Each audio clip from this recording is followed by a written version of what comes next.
Eu quero trazer para você um texto que tem sido veiculado nas mídias sociais e que é dado como da autoria de um filósofo do século XVII, chamado Baruch Spinoza.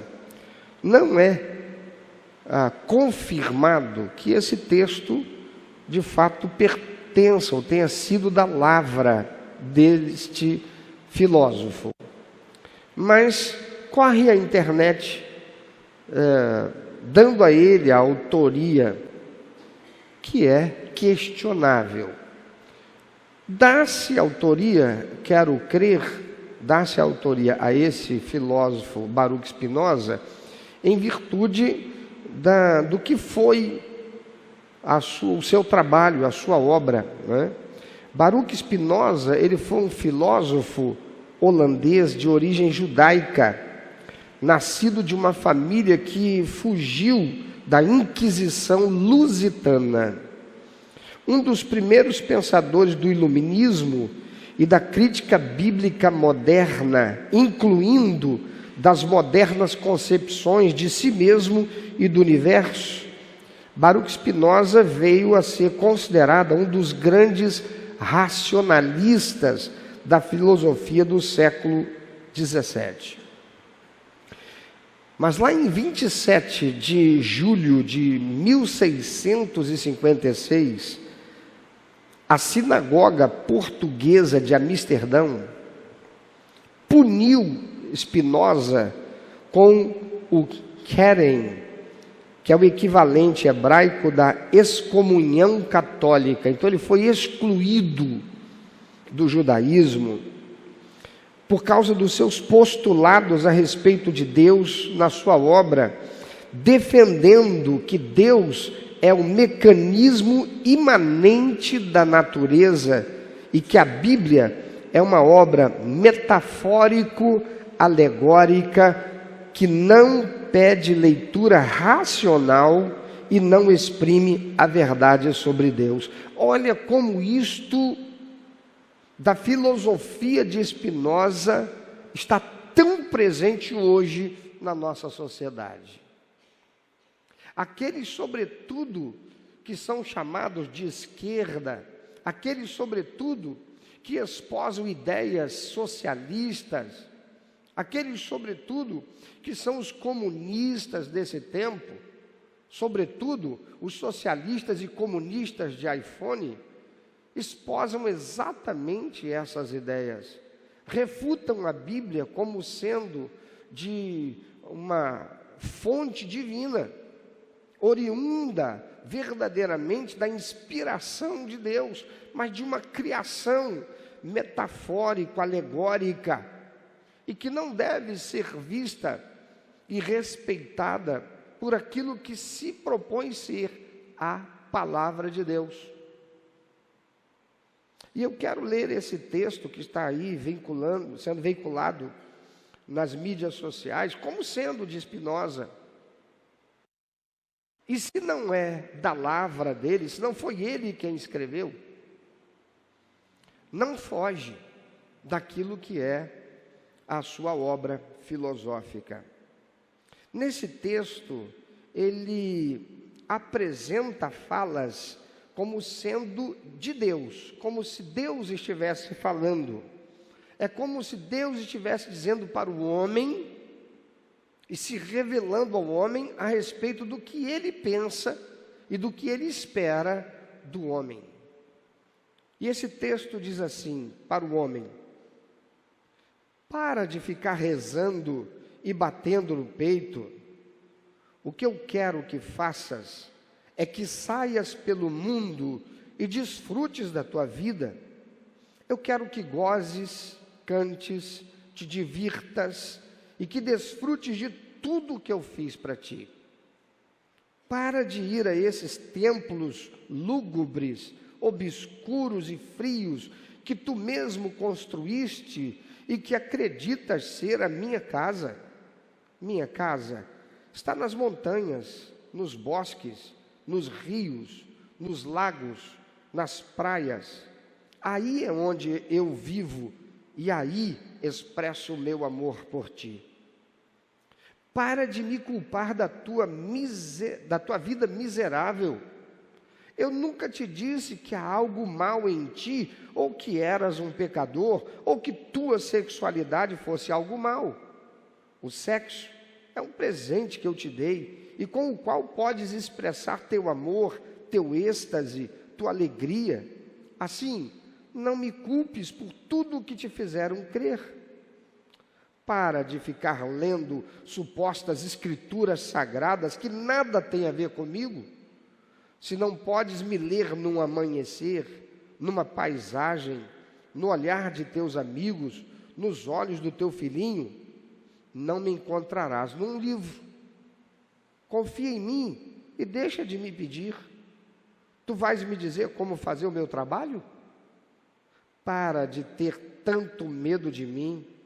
Eu não te julgo, nem te critico, nem me irrito, nem te incomodo, nem te castigo. Eu sou puro amor. Para de me pedir perdão. Não há nada para perdoar. Se eu te fiz, eu te enchi de paixões, de limitações, de prazeres, de sentimentos, de necessidades, de incoerências, de livre-arbítrio. Como posso te culpar se respondes a algo que eu pus em ti? Como posso te castigar por seres como és, se eu sou quem te fez? Crês que eu poderia criar um lugar para queimar a todos os meus filhos que não se comportem bem pelo resto da eternidade? Que tipo de Deus pode fazer isso? Esquece qualquer tipo de mandamento, qualquer tipo de lei. Essas são artimanhas para te manipular, para te controlar, que só geram culpa em ti. Respeita teu próximo e não faças o que não queiras para ti. A única coisa que te peço é que prestes atenção à tua vida, que teu estado de alerta seja o teu guia. Esta vida não é uma prova, nem um degrau, nem um passo no caminho, nem um ensaio, nem um prelúdio para o paraíso. Esta vida é o único que há aqui e agora, e o único que precisas. Eu te fiz absolutamente livre. Não há prêmios, nem castigos. Não há pecados, nem virtudes. Ninguém leva um placar. Ninguém leva um registro. Tu és absolutamente livre para fazer da tua vida um céu ou um inferno. Não te poderia dizer se há algo depois desta vida, mas posso te dar um conselho. Vive como se não houvesse. Como se esta fosse tua única oportunidade de aproveitar, de amar, de existir.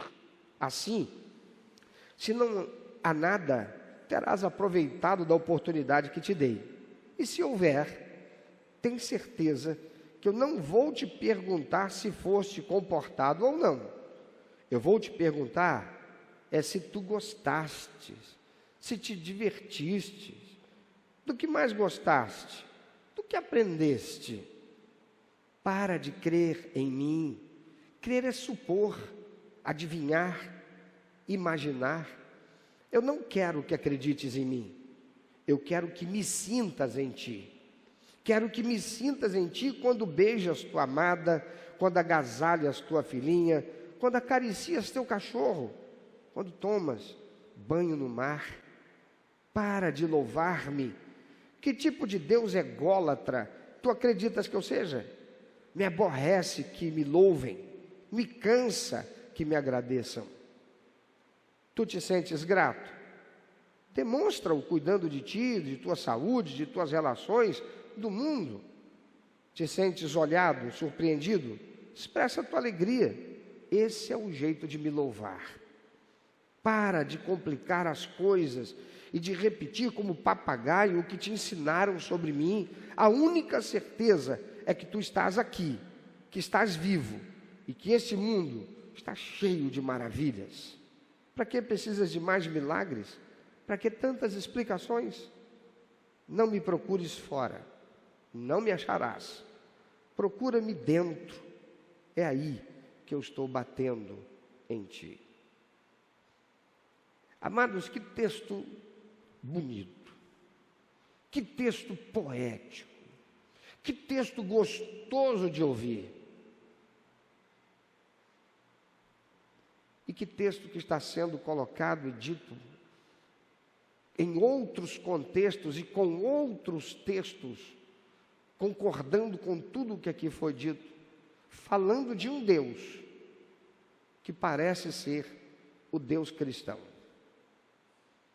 Mas esse texto coloca na boca de Deus palavras bonitas, carregadas de idealismo, que vão de encontro aos anseios da sociedade de nosso tempo, uma sociedade composta por pessoas hedonistas, que buscam uma religião antropocêntrica, ou seja, uma religião que é centrada no homem, uma religiosidade em que Deus satisfaz o homem.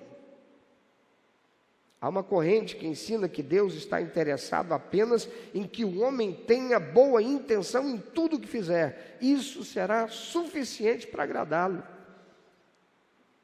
Em suma, é o que esse texto disse. Mas será que Deus se satisfaz apenas com a intenção de fazer o bem? Porque se assim o for, então podemos cultuar e adorar a Ele como acharmos melhor.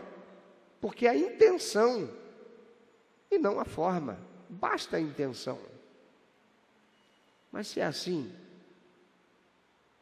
e se somos cristãos e acreditamos que a Bíblia é a palavra de Deus, por que Deus rejeitou a oferta de Caim? Se basta a intenção. Porque a palavra de Deus diz que ao cabo de dias, Abel trouxe ao Senhor a oferta da gordura do seu melhor. E Caim trouxe uma oferta ao Senhor. Ele trouxe algo qualquer. Se o que basta para Deus é a intenção, por que Deus rejeitou a oferta de Caim e ainda disse para ele: o pecado está batendo na tua porta e compete a você dominar sobre ele? Se assim é, por que Nadab e Abiú, sacerdotes, filhos de Arão, foram apresentar ao Senhor um fogo estranho nos seus incensários e Deus os fulminou e eles morreram diante de todo o povo?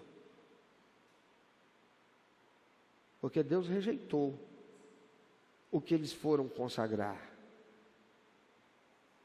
E o que dizer de Uzá, que Davi fez colocar sobre um carro novo de bois, com a melhor das intenções, para levar a arca que estava na casa de um israelita para o lugar adequado onde ela deveria estar, no tabernáculo.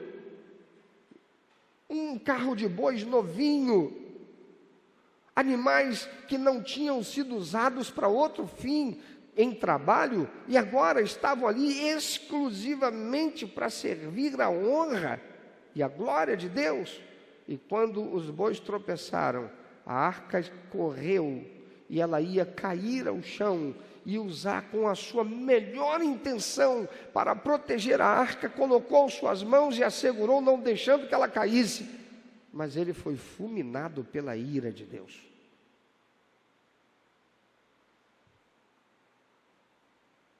Amados, não é o que estamos sentindo no coração, não são as intenções do nosso coração, mas o que Deus orientou como deve ser feito e está registrado nas páginas da Bíblia Sagrada.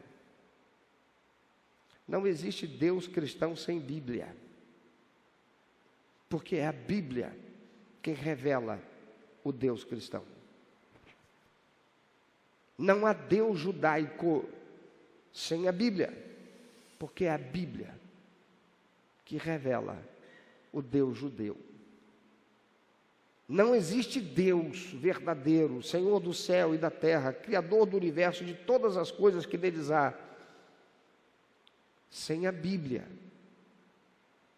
que Ele fez os homens escreverem sob sua inspiração, para que Ele mesmo pudesse se revelar aos homens. Não é o que estamos sentindo no coração. Veja, Saul, o rei, primeiro rei de Israel, ele não esperou Samuel chegar. Samuel disse da parte de Deus: olha, você vai aguardar até eu chegar. Mas Saul estava com pressa. Samuel não chega, mas até agora Samuel não chegou. O exército está dizendo: e aí, rei, vão logo para a batalha, vamos enfrentar logo esses inimigos aí. E Saul está impaciente como o seu exército. Samuel não chega. Samuel era o sacerdote na época. Samuel era o profeta que Deus usava. Samuel era o representante da autoridade espiritual junto do povo e do rei, da autoridade humana.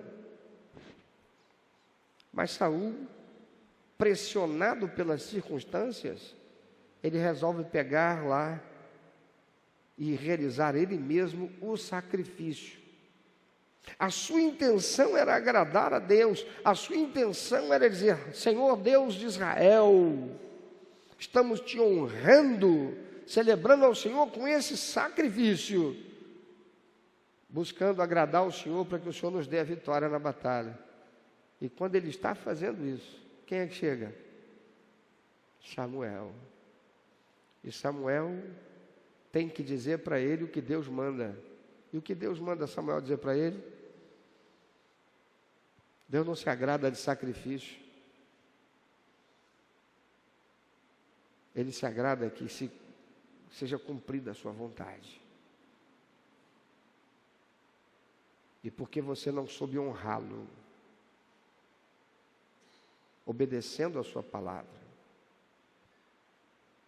o Senhor corta de ti hoje o teu futuro como rei e da tua posteridade. Amados, não confunda a intenção do seu coração com a revelação que vem da palavra de Deus. Nós temos nesses dias que estamos vivendo muita gente dizendo a respeito de Deus coisas que Deus não disse.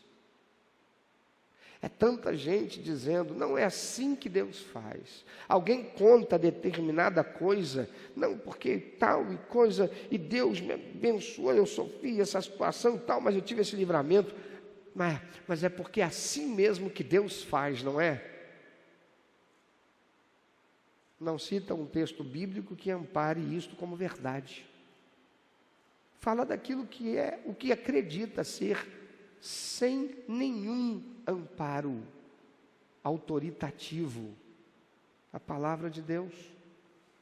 Porque só existe um que diz quem Deus é, e é Ele mesmo, na boca dos seus profetas, daqueles que Ele mesmo inspirou e que fez registrar nas páginas da Bíblia Sagrada.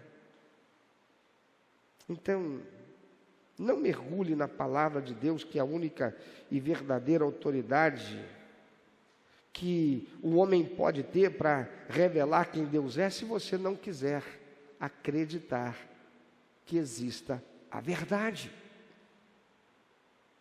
Somente aqueles que queiram crer que exista a verdade vão encontrá-la na palavra de Deus, encontrarão Deus revelando a si mesmo. Sabe por quê, meu irmão, minha irmã? Tem tanta gente que está vivendo um cristianismo eclesiástico, um cristianismo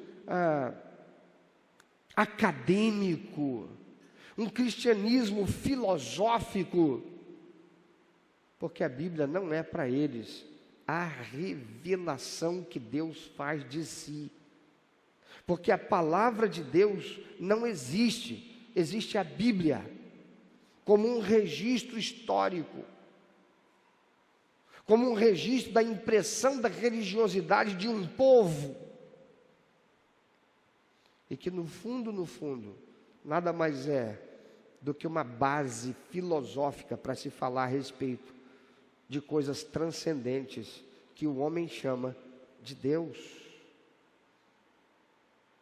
Esse Deus que esse texto supostamente afirma ser da autoria de Spinoza, não é o Deus cristão, não é o Deus do judeu. Porque Deus, existem muitos deuses. De qual desses deuses esse texto estaria falando? Porque quando a gente ouve, não porque Buda, a gente sabe que não é Deus. Porque somos cristãos. Não porque Alá, a gente sabe que não é Deus. Porque nós somos cristãos, não somos muçulmanos. Não porque Krishna, não, a gente sabe que não é o Deus da Bíblia, não é o Deus cristão. Mas porque o termo usado é Deus, e assim é usado para confundir aqueles que dizem crer em Deus e que dizem ser cristãos. Porque o propósito é corromper, é enganar, é seduzir. Ah, quantos são aqueles que se dizem cristãos, que foram remidos, lavados no sangue de Jesus, mas nunca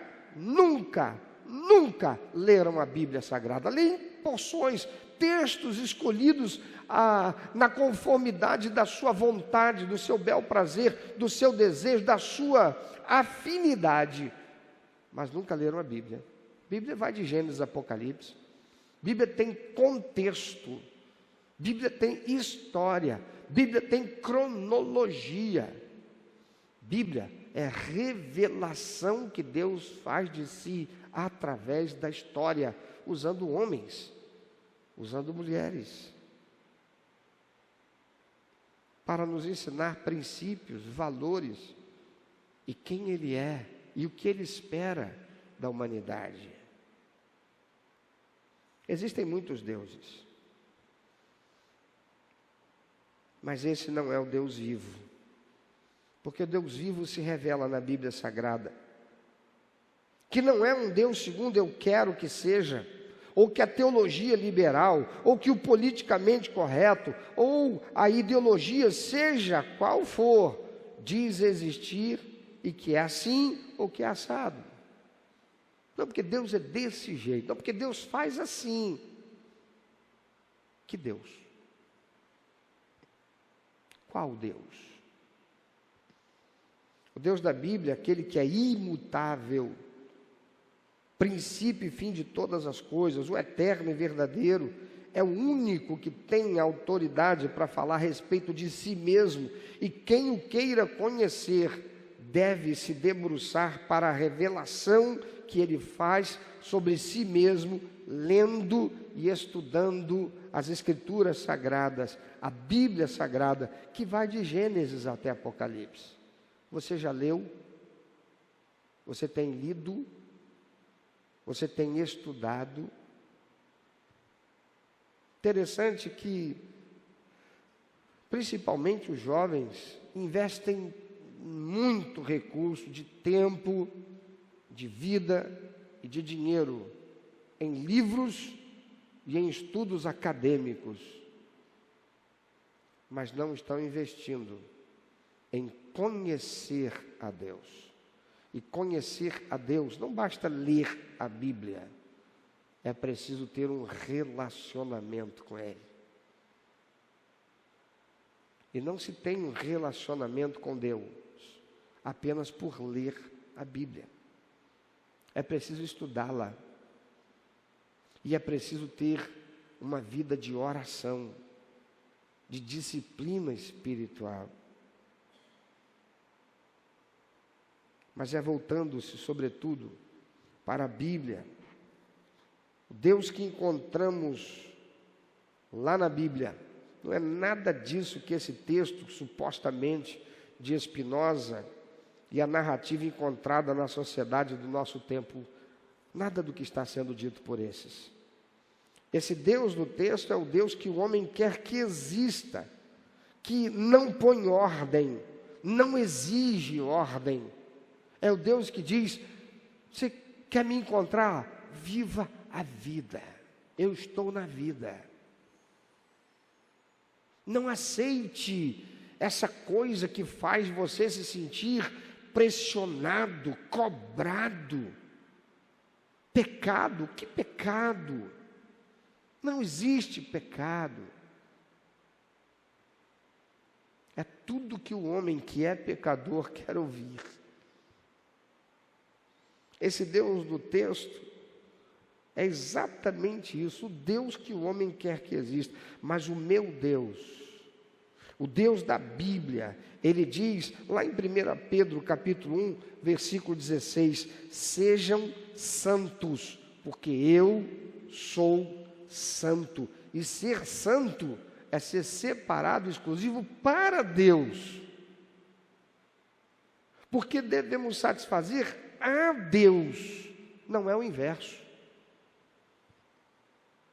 Deus não nos criou e colocou aqui nesse mundo, depois de ter criado todas essas coisas para nosso benefício e uso, apenas para que a gente viva para usufruir de tudo que Ele criou.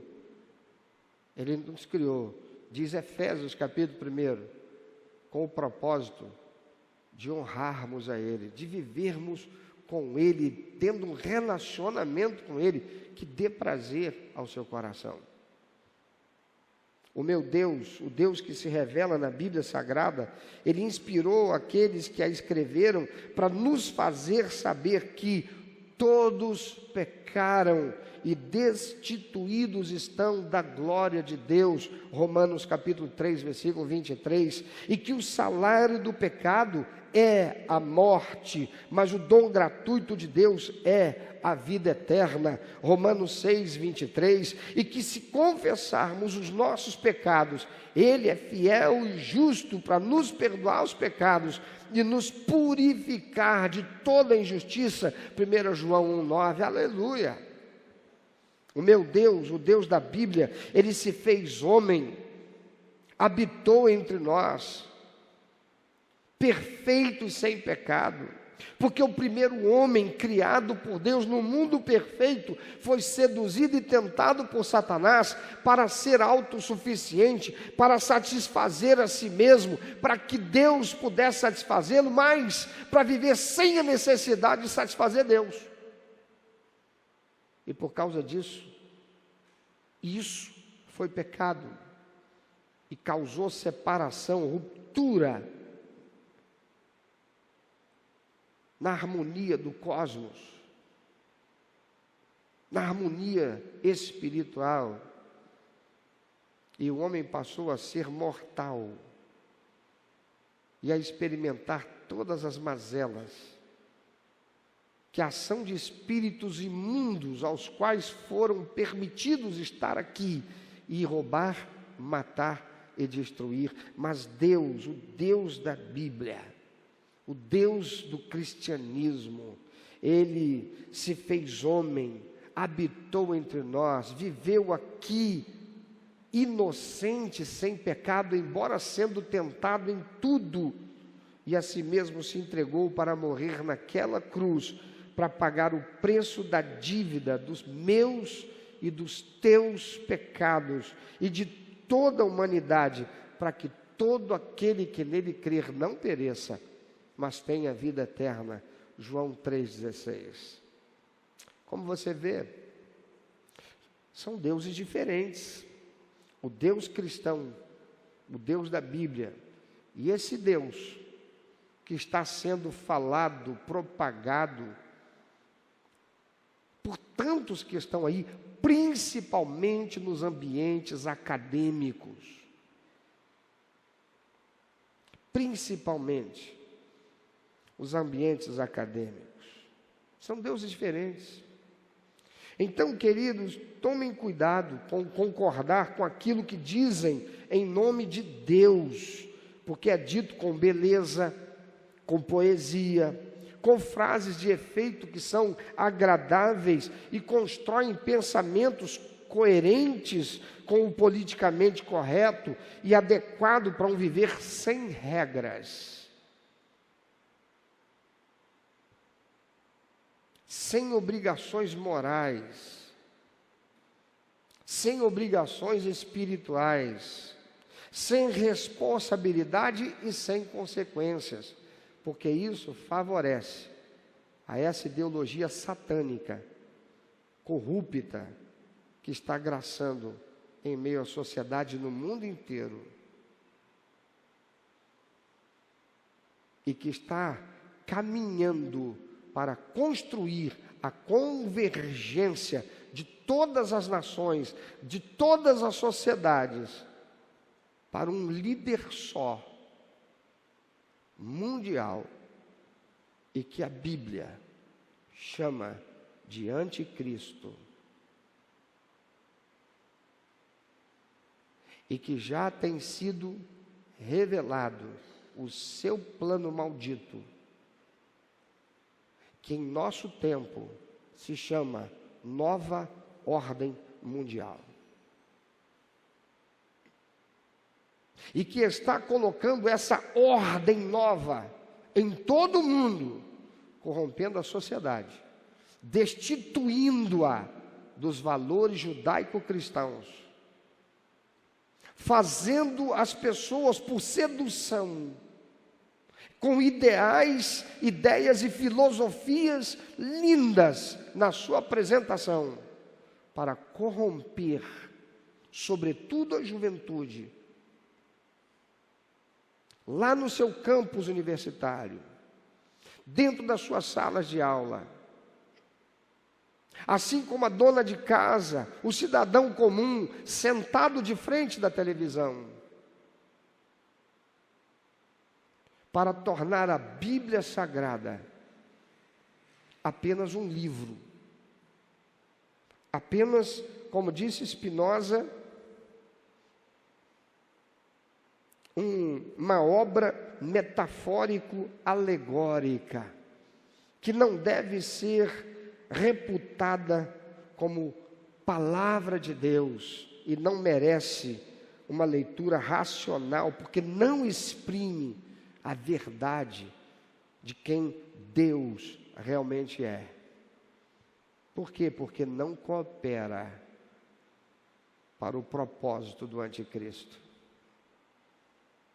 Então, irmão, irmã, cuidado com aquilo que você concorda, com o que você ouve, em nome de Deus. Qual Deus?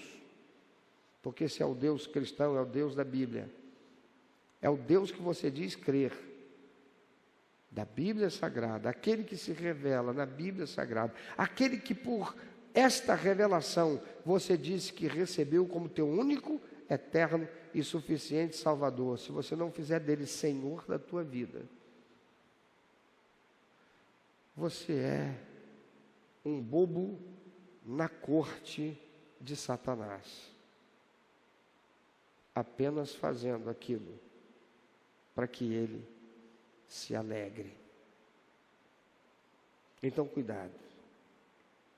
E mais, se você é cristão, se você crê que Jesus Cristo é o Filho de Deus e o próprio Deus com o Pai e com o Espírito Santo, o Salvador, o Remidor, o Salvador e Remidor da sua alma, então você deve conferir tudo o que se diz como sendo de Deus, já que Ele já disse tudo a respeito dele mesmo, de você, da sociedade, do presente, do futuro.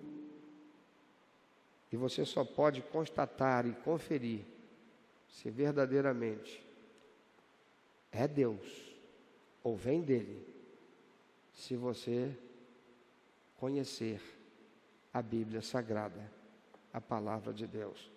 Você conhece a Bíblia Sagrada tanto, pelo menos, quanto você conhece da cadeira acadêmica que você está se formando, você que é universitário? Você sabe tanto, ou pelo menos tanto quanto de Deus, quanto você sabe dos grandes escritores, as autoridades acadêmicas que norteiam o conhecimento acadêmico para a formação que você está conquistando, ou que você já conquistou.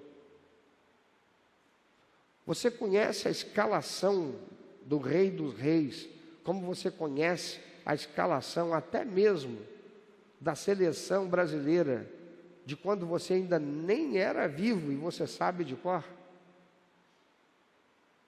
Você conhece a palavra de Deus, a Bíblia Sagrada, porque ela está diante dos teus olhos e dentro do teu coração.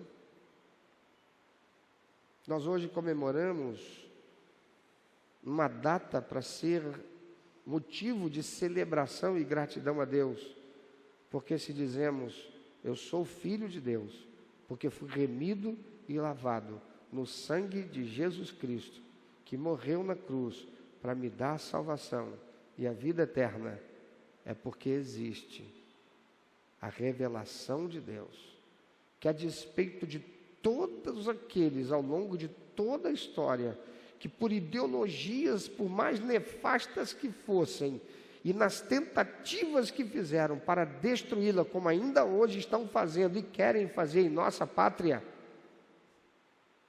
o Senhor Deus, que a inspirou e a fez ser registrada, é também aquele que a preservou e a tem preservado. E se você crê nela, você precisa verdadeiramente viver por ela e celebrar a Deus em gratidão todos os dias, porque é através dela que você recebeu o conhecimento da graça salvadora de Cristo, que amou você de tal maneira que se entregou na cruz para te dar a salvação que você diz ter recebido sem merecimento. E eu te pergunto, o que você tem feito com essa revelação de Deus para a tua vida, para esse tempo presente e para as vidas de tantos outros que precisam dela, como você também precisou? Pensa sobre isso. Se você, meu irmão, minha irmã, não tem dado à Bíblia Sagrada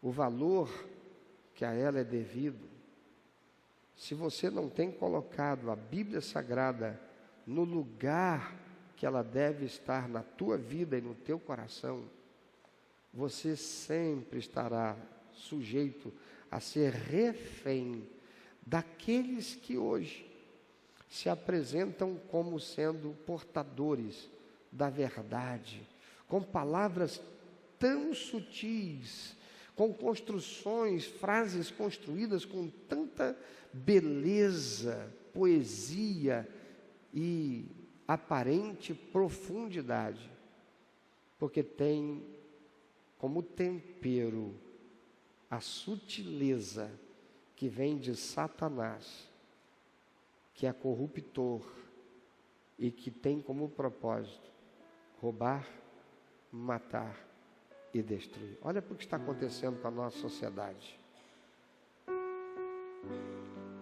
Olha quantos foram para a TV agora, recentemente, durante a campanha eleitoral, para dizer, não, mas eu também sou, eu temo a Deus, eu sou cristão, eu vou à igreja. Mas estão trabalhando para que o aborto se torne lei. Já existe um movimento em meio a esses, para que a sociedade comece a aceitar como doença, e não como crime,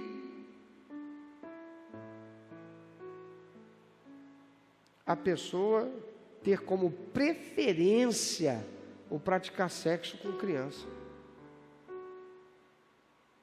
Porque uma vez a sociedade aceitando como doença e não como crime, essas pessoas não serão mais criminalizadas. E as nossas crianças não estarão mais protegidas. Porque o outro passo depois disso é considerar apenas como uma opção sexual.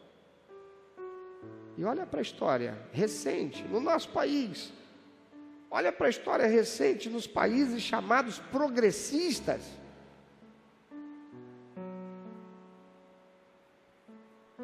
Lá em Portugal foi aprovada a eutanásia. Sabe o que é eutanásia? Um paciente, uma pessoa, ela decide: eu não quero mais continuar vivo, eu quero morrer.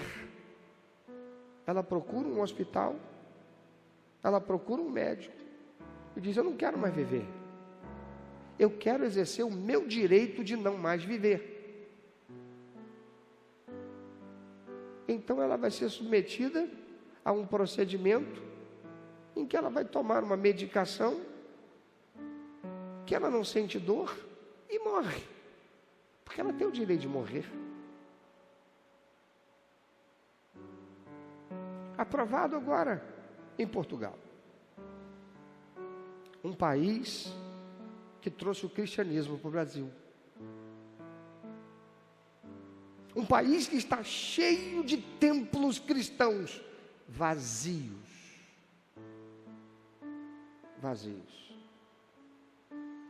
Você já andou no centro do Rio de Janeiro?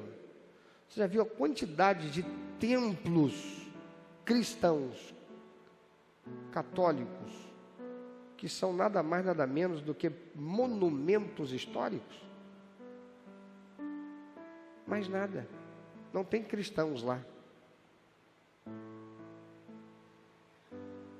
Você encontra isso na Holanda, na França, na Inglaterra, na Suíça, países que foram berço do evangelicalismo, países que enviaram missionários para todos os cantos do mundo, missionários evangélicos, cristãos, protestantes. A razão de nós estarmos aqui, sermos batistas no Brasil. Meu irmão, minha irmã, que diferença a Igreja de Jesus está fazendo, dizendo: eu sou cristão, eu creio na salvação, somente pelos méritos de Jesus, eu fui salvo porque recebi Jesus como meu Salvador, mas eu não compartilho essa boa nova com ninguém, porque eu tenho vergonha de falar, porque eu não sei falar, e eu não sei falar porque eu não estudo, não leio a palavra de Deus. Eu sei falar sobre política, eu sei falar sobre futebol, eu sei falar sobre arquitetura, eu sei falar sobre física, eu sei falar sobre matemática, eu sei falar sobre português, eu só não sei falar sobre a palavra de Deus. Enquanto isso, a sociedade vai se tornando cada vez mais fria e esvaziada de Deus. E aí nós vemos aqueles que foram eleitos para representar-nos e que nos seduziram com supostas concordâncias com visão judaico-cristã, de princípios e valores bíblicos, estabelecendo leis que impedem que a Bíblia esteja numa biblioteca pública, que quer a retirada de todos os símbolos cristãos da sociedade, que quer cercear-nos de pregar a palavra de Deus com liberdade de expressão, que quer fazer-nos submissos a uma lei que nós não aceitamos. Qual cristão que vai praticar o aborto, mas aceita que exista como lei na sociedade para quem quiser praticar? Pela má compreensão do que seja livre-arbítrio. Porque o livre-arbítrio que Deus nos deu é a faculdade de escolher não fazer o que desonra a Deus e escolher fazer aquilo que dá prazer ao coração de Deus. E a promessa de Deus para aqueles que escolhem fazer as coisas do jeito de Deus é que experimentarão a paz, o equilíbrio, a satisfação, que são, resumidamente, compreendidas em uma palavra só: prosperidade. Porque prosperidade não é ter só dinheiro. Prosperidade não é ter só poder em meio a outros na sociedade. Prosperidade é ter paz, é ter equilíbrio e ter satisfação. E isso a gente só pode ter quando a nossa vida está no altar do Senhor, vivendo pelos princípios e valores estabelecidos pelo Senhor na sua palavra, a Bíblia Sagrada.